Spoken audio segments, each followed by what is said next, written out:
Good afternoon, everyone, and welcome to another Topical Thursday.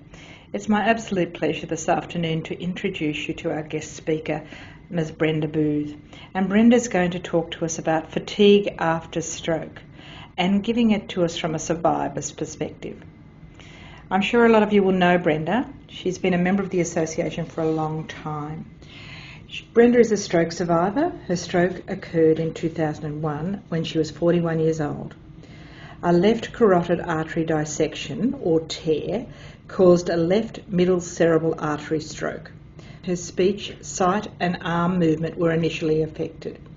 In 2010, Brenda was diagnosed as having a carotid and intracranial Fibromuscular Dysplasia, FMD, which was determined to be the underlying cause of her stroke. FMD has resulted in ongoing fluctuating cerebral flow, and that has related stroke symptoms with it. Brenda feels fortunate that she does not have any residual physical disability, but contends with the non-visible issues related to her stroke and FMD, such as variable issues with speech, fatigue, balance, coordination and memory. Brenda is a registered nurse. She has worked in both the public and private hospital sector.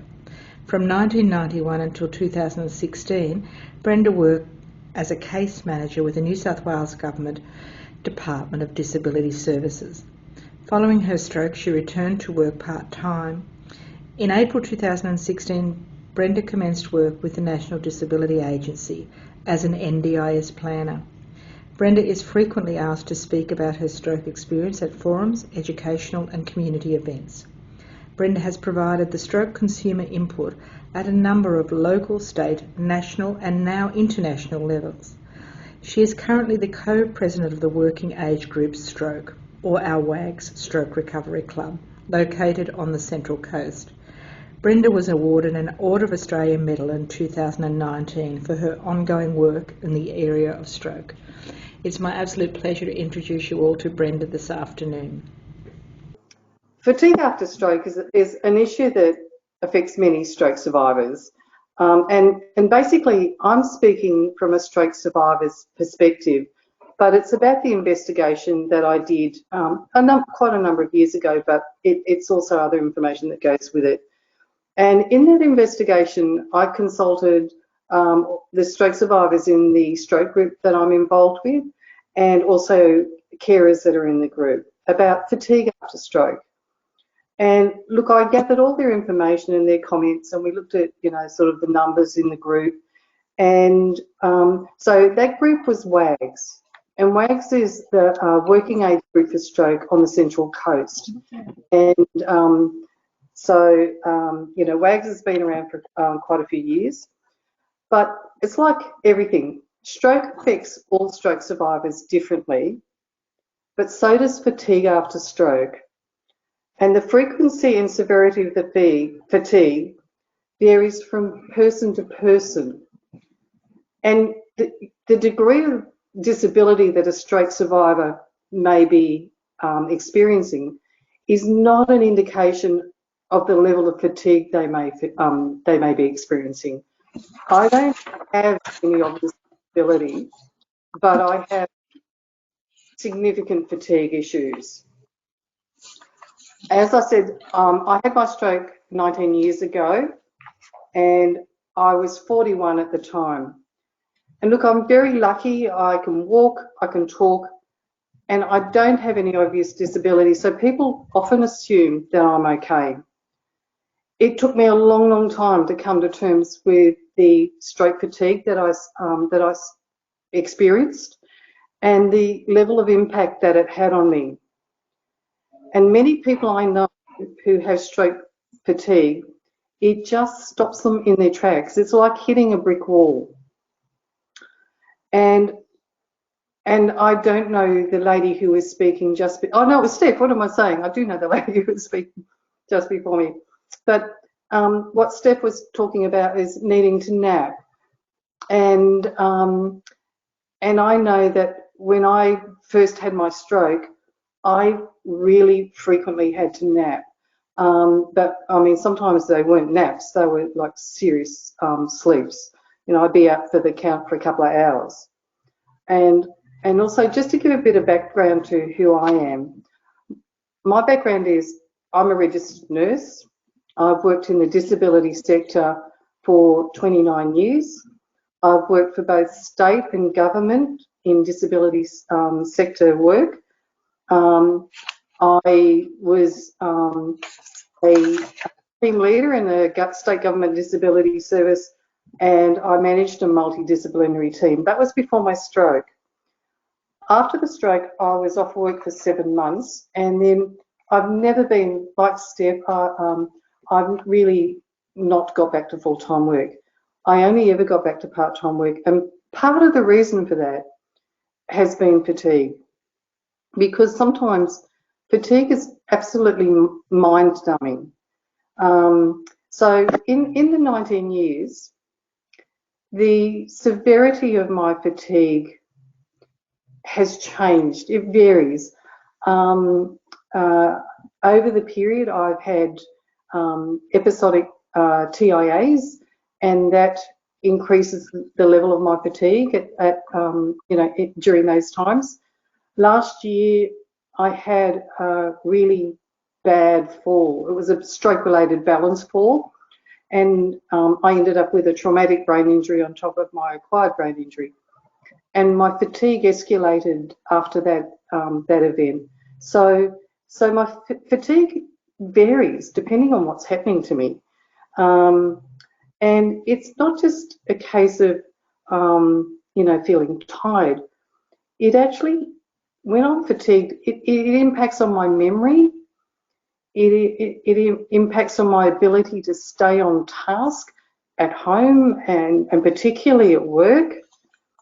And as I said, speech is my area of weakness. It was where my stroke was very closely located to the speech area in my brain.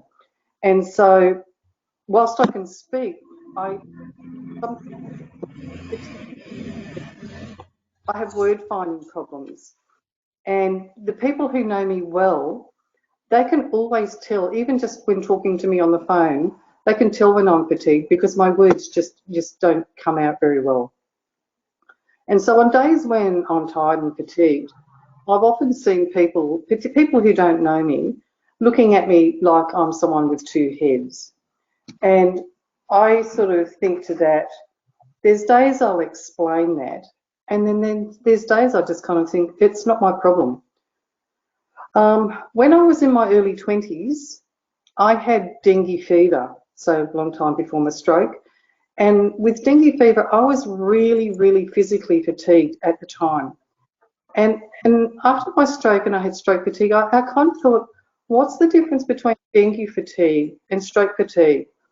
And I sort of thought about it, and I thought, after a stroke, everything requires so much more mental effort and concentration. And so my thoughts were, it was the combination of not only physical fatigue, but also the mental fatigue that stroke survivors have to deal with. It's that double whammy. And so, and after talking to quite a few stroke survivors, they said the same thing. And yep, are we ready for the, yep, next PowerPoint? Not sure. Anyway, after my stroke, I sort of said to my GP that I had post-stroke fatigue. So this is probably about 18 years ago. And he said that I was the very first person who'd ever mentioned stroke fatigue to him. And I was absolutely stunned. You know, I couldn't believe that I was the only person with stroke fatigue. And so back then, as I said, it wasn't very well recognised at all. Now there's a lot more recognition, and now there's research being done into fatigue after stroke. Now the stroke group that I was talking about, I'm one of the co-presidents. David Bostock is the other co-president. And I'm really, really lucky to be a part of a great support group. And WAGS is a stroke support group for people of working age between 18 and 67 and their carers and family members.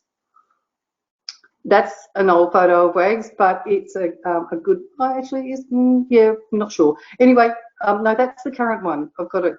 Thanks very much, Rachel. So look, they're a great bunch of people. Very, very lucky to be involved with WAGS. And like all stroke support groups, the members in WAGS have varying levels of disability, and about half of our members have a physical disability, and about half of the members in our group would have no obvious disability, so much like myself. But the one thing is we all have in common is we've all had a stroke, and so we can appreciate what each other's going through. So I was able to, as I said, ask all of the stroke survivors in WAGS, and this is a while ago, but all the stroke survivors in WAGS, about what their experience with fatigue was. And we currently have about 85 to 90 members, and so we're one of the largest, I don't know whether we're the largest, but one of the largest stroke support groups in New South Wales. But at the time of the investigation, we had 69 members. Now, look, there's a lot of stats there, but I did those stats for health professionals. The most important thing that came out of that is it showed that 86% of the stroke survivors in our group suffered from fatigue after stroke. So really, the numbers were really high. And there was only one person in our group who'd said that the fatigue had resolved. And most people I spoke with were experiencing fatigue many years after their stroke. And I know the general consensus back 19 years ago was if they even considered that you had fatigue after stroke, they would say, oh, it'll last for about 6 months. And I'm here to say more than, sort of 19 years later, I've still experienced fatigue. So fatigue affects many aspects of a stroke survivor's life, such as their family relationships, caring for kids if they've got children, their work, their social life. And when fatigue hits, it's really hard to be actively involved in daily activities when all you want to do is lay down and have a rest or sleep. Now, you may all know this lovely face. It's John Garbutt. And John Garbutt is the president of the Stroke Recovery Association, but he many years ago was involved in the study, the investigation that I did.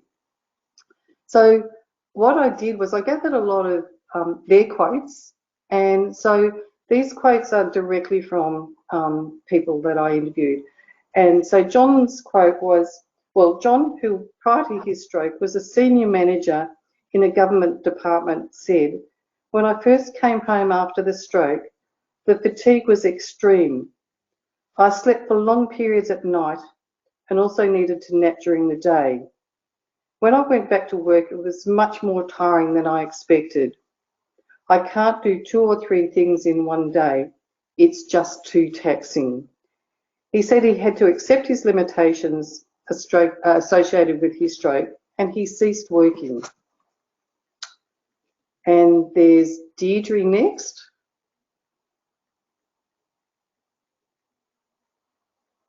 Almost next. Anyway, Deirdre. Deirdre had her stroke when she was 39, and her comment was, initially the fatigue was really bad. I would do a bit and then I'd lie down. But even now, although it's not as bad, it's still really impacting on me. I do things and I know I'm going to be stuffed. Even going out shopping makes me feel like I've run a marathon. And then one of the fellows in WAGS said to me, he didn't have fatigue. And when I spoke to his wife, she said, no, of course he doesn't think he has fatigue after stroke. He just sleeps 14 hours a day and I do all the work. I'm the one that should be fatigued. And one lady said, If I do too much in one day, I need to go to bed early, end up sleeping all the next day, and it's just frustrating because I liked, she couldn't be on the ball. And then the wife of another stroke survivor said he'd worked in executive services and he used to put in long, long hours, and he could only do one activity a day or one appointment a day, or otherwise he was completely wiped out.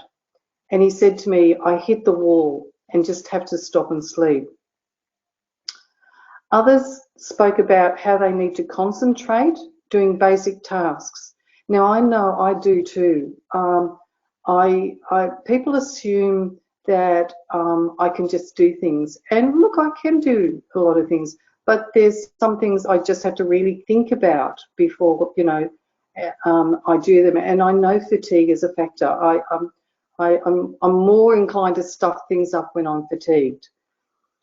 So, they just have to, things that used to be so automatic, you then have to think about it. It's something you have to concentrate on.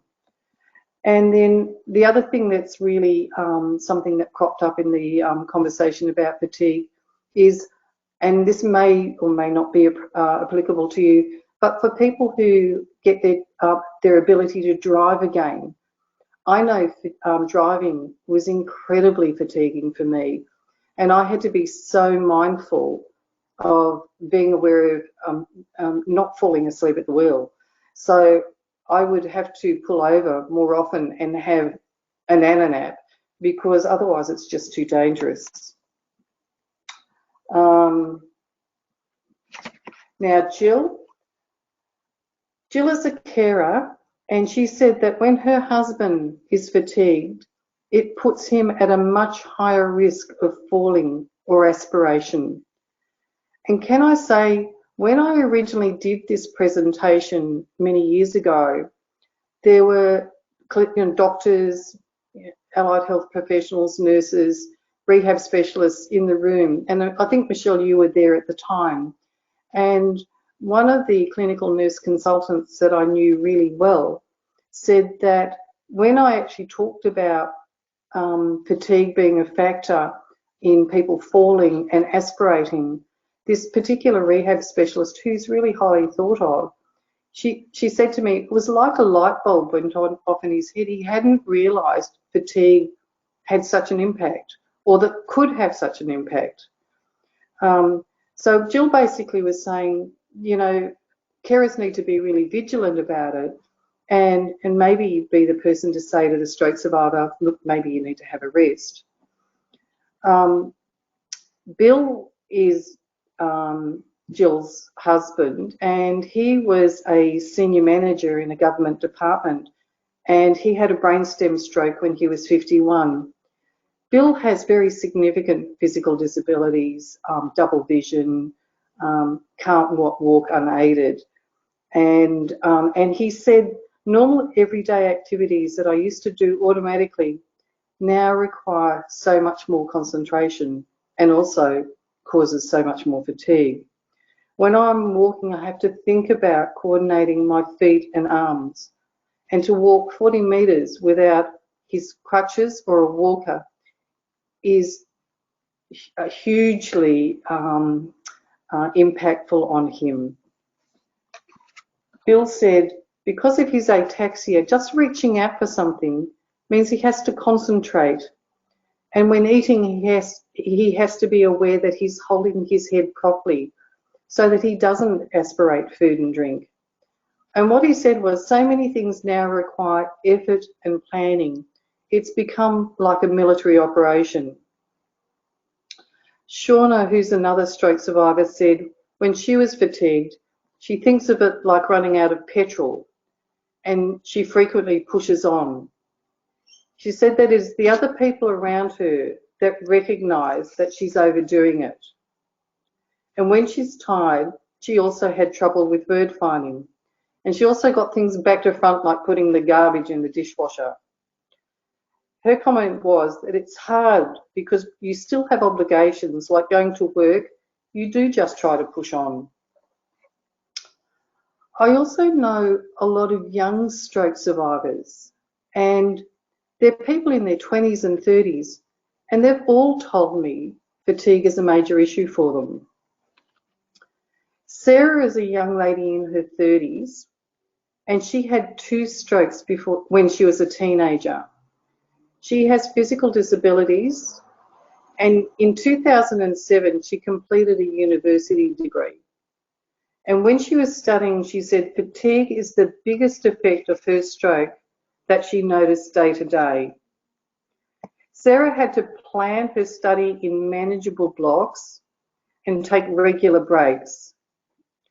She said, I knew I was on borrowed time and I knew my brain was going to switch off.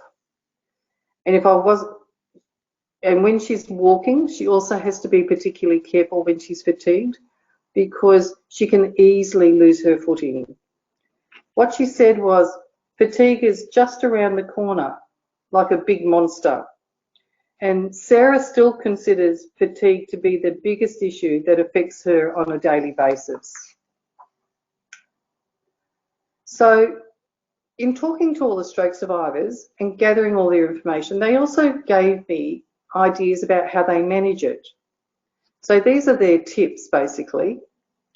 And it's try to know your limits and when to rest. Plan your activities. Pace yourself. Do things early in the day before you're too tired. Don't do too much in one day. Listen to other people and maybe have to accept the fact that you can't do as much as you used to.